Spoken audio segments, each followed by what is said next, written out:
افسانه د توت سیوری.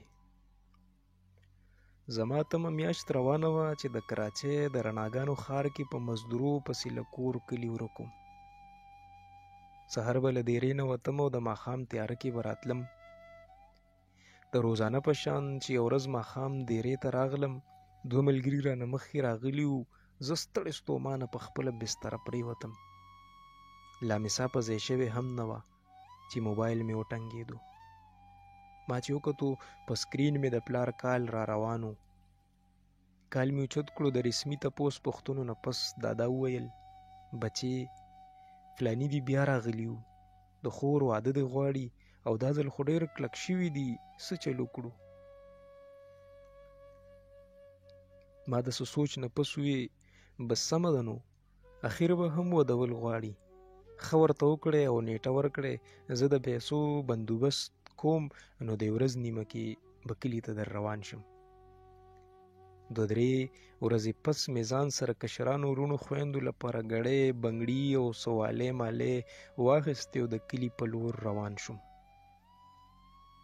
24 ګنټې چې تېرېدې نو د یو ټانک ډبې له برکته او د الله پاک په فضل و کرم را باندې د مردان خواږه بادونه لګېدلي وو.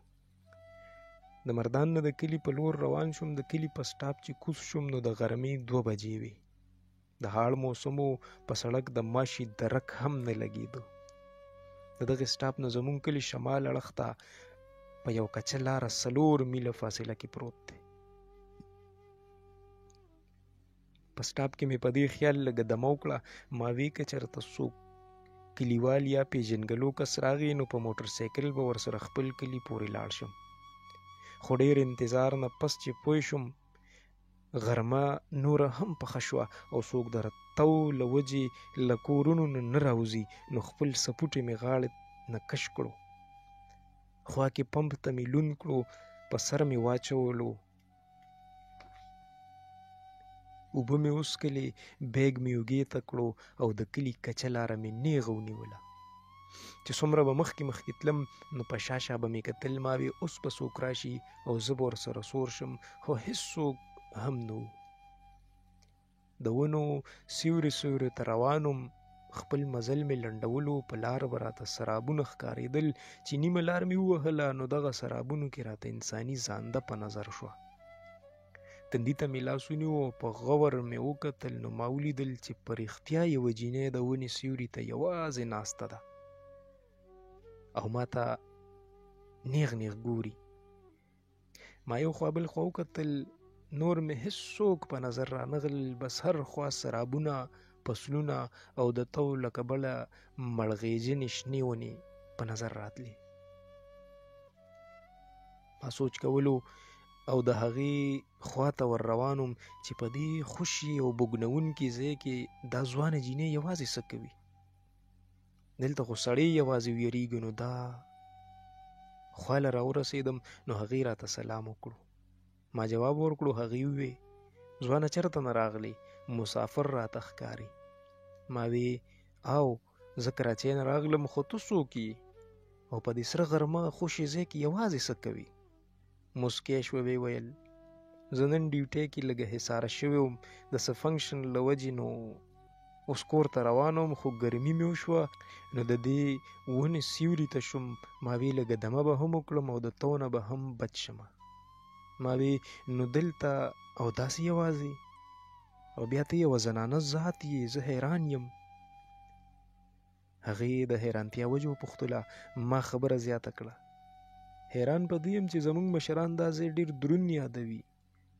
وایي چې دلته د پیریانو اثر دی، نو دلته سړي بې وخته یوازې نشي ټینګېدی، نو ستا غوندې زنانه ذات. هغې په ټک ټک وخندل.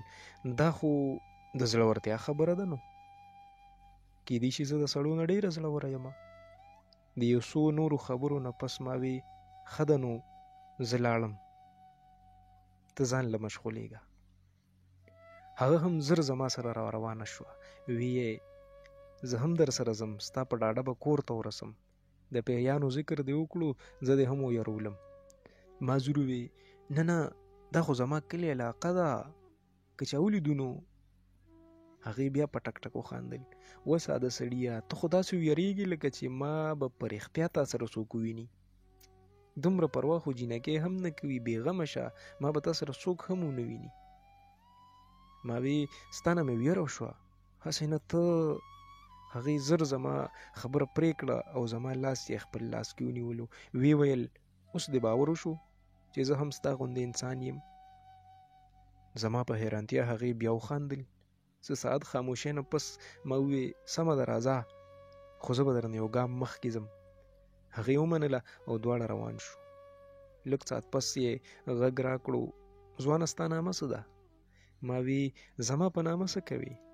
مونږ کوم یو بل سره پیژنګلو جوړوو، خو د نیمې لارې ملګري یو او درنګ ساعت له بېلېدو والي یو. هغې وی ستا خوښه ده نو، خو بیا هم غواړم چې پیژنګلو مو سره وشي. زه خو سارا نومیږم. ما وی ښکلی نوم دی. لږ ساعت پس یې بیا ووی ته څه کار کوې؟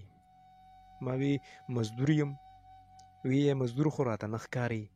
ما وی چې څه یم دغه یم، دې نه سوا هېڅ نه یم. بیا یې د واده پوښتنه وکړه. زه موسکی شوم. ما وی لا مې کوېدن هم نه ده شوې، ته د واده غم جاړې. هغې په حیرانتیا ووی نو ولې نه کوې؟ ما وی لا مې خویندې کور ناستې دي، نشم کوې. دغسې په خبرو خبرو کې په ځان پوهه نه شو او منزلونه رانږدې شول. د هغې د کور خواله راورسېدو. د لاس په اشاره یې وویل دغه زموږ کور دی. ما چې وکتل نو د پټو منځ کې د پلنې لارې نه یو اړخته شاړ او خوشې کور و، خو له دې نه مخکې ما چرته هم دا کور دلته نه و لیدلی. زه نور هم حیران شوم او زړه کې مې ټک پرېوتو چې سارا واقعي انسان دی او که سوچ مې کولو چې ما په کراچۍ کې 8 میاشتې تېرې کړې که 8 کاله. هغې ووی راځه لږه دمه به هم وکړي او څه اوبه موبه به اوس کې بیا به ځې. ما زور ووی نه نه نه نه نه، زه ځم ته ورځه، ستا مشران به کور وي، هغوی که ما تا سره وویني نو څه به وایي؟ هغې په موسکي انداز وویل زما مشران کور نشته. زه یې د لاس نه ونیولم او ځان پسې یې راښکلم.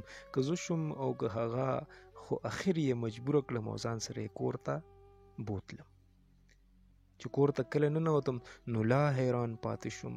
د زمانو زوړ د قیانوسي کور و. زه کټ کې کېناستم. هغې د منګي نه یخې اوبه راکړې.